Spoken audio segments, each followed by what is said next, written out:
بسم اللہ الرحمن الرحیم۔ السلام علیکم، میں سمیع ابراہیم ہوں۔ آپ ہمارا یوٹیوب اور فیس بک چینل دیکھ رہے ہیں۔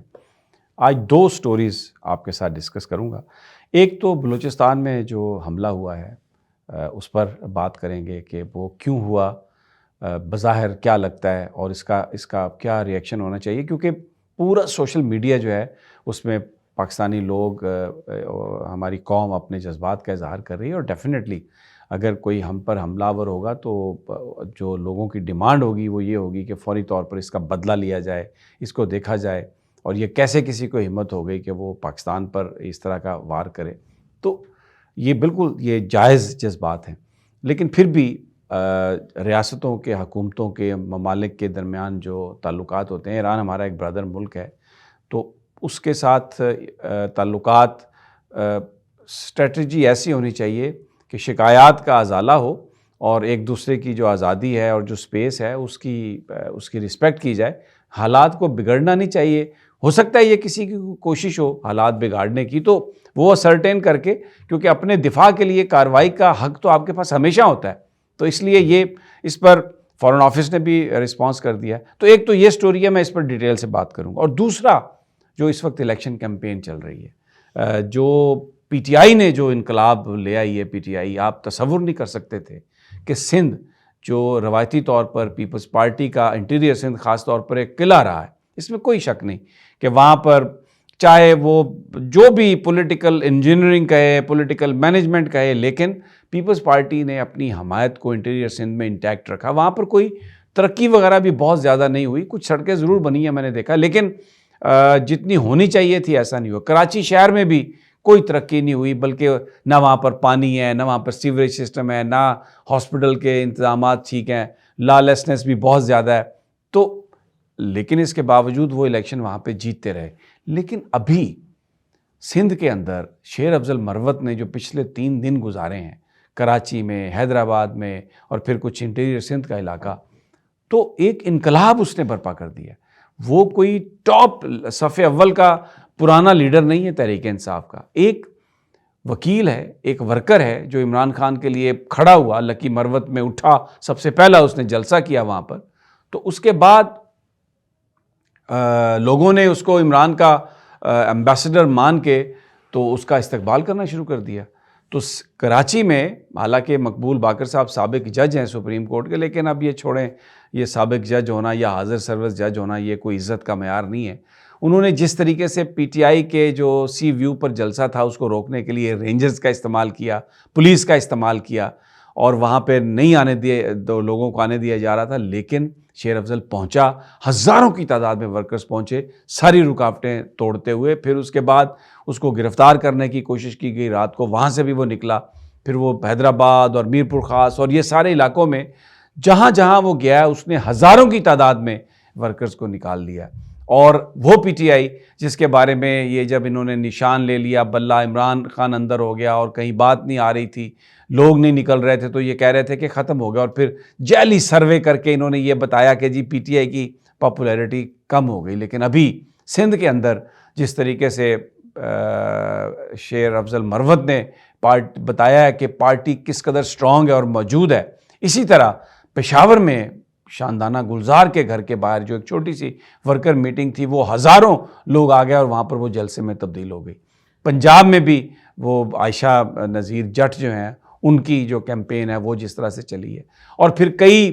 دوسرے علاقوں سے ہم نے یہ دیکھا ہے کہ لوگ اب نکلنا شروع ہو گئے ہیں۔ سیالکوٹ میں ریحانہ ڈار صاحبہ کی جو کیمپین ہے اس نے خواجہ آصف کا ذہن معاف کر دیا ہے۔ وہ اس دفعہ جتنی مرضی رنگ بازی کر لے خواجہ آصف، بہت مشکل ہے اس کا جیتنا۔ اور اس کے لیے ایک جو کنفیوژن ہے جو بار بار ہم اپنے ویلاگز میں کر رہے ہیں کہ پی ٹی آئی کے جو کینڈیڈیٹس ہیں وہ کون ہیں۔ ہر بندہ بیٹھ کی تصویر، عمران کی تصویر لگا کے کیمپین کرے گا، تو اصل میں پی ٹی آئی کا امیدوار وہ ہے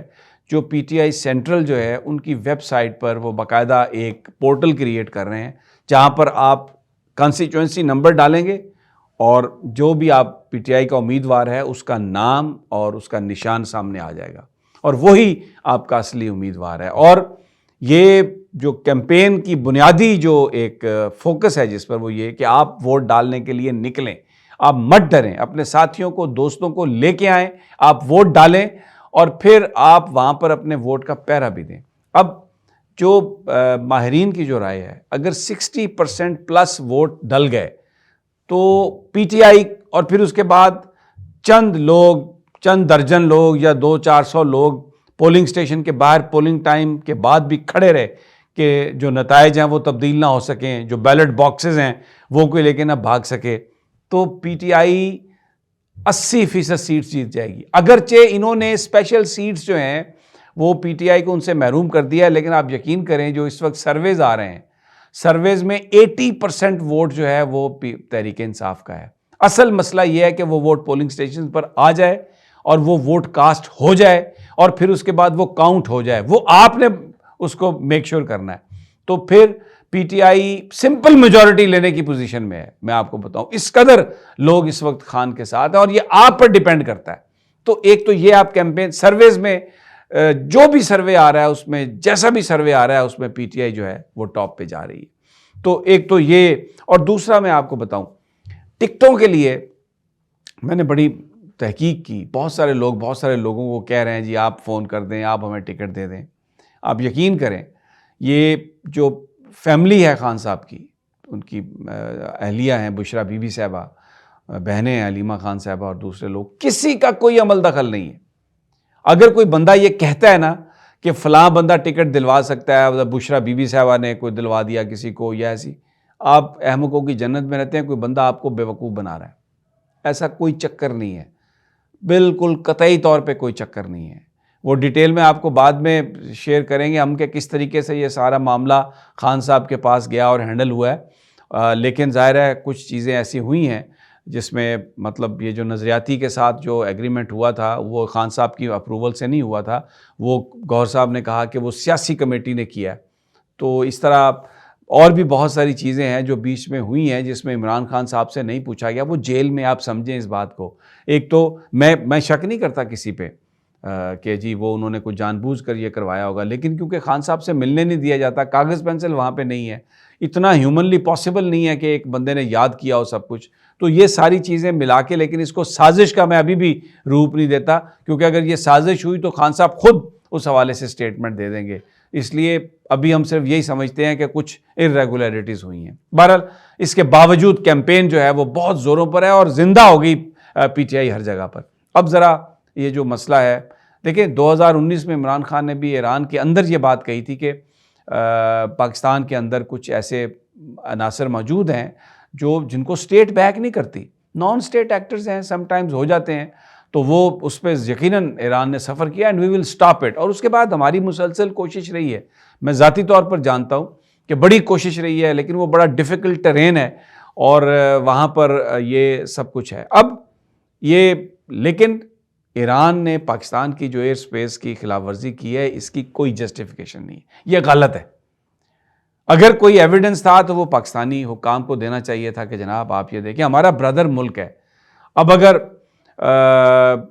پاکستان اس پر ریٹیلیٹ کرے، ایران بھی بہت سارے گروپس کو، ہمیں پتہ ہے آپ سپورٹ کرتے ہیں، 80s میں سیکٹیرین بنیادوں پر اس سوسائٹی کو ڈیوائیڈ کرنے کی کوشش کی گئی تھی، تو وہ تو گروپ ایران کے اندر بھی موجود ہیں۔ اب پاکستان کیا ان پر میزائل مارے؟ اب افغانستان کے اندر سے بھی ٹی ٹی پی کر رہی ہے، تو پھر پاکستان وہاں پر میزائل مارے؟ دیکھیں، معاملات کو بگاڑنے سے بہتر ہے کہ معاملات کو گفتگو کے ذریعے آپ حل کر لیں، لیکن یہ جو سچویشن ہے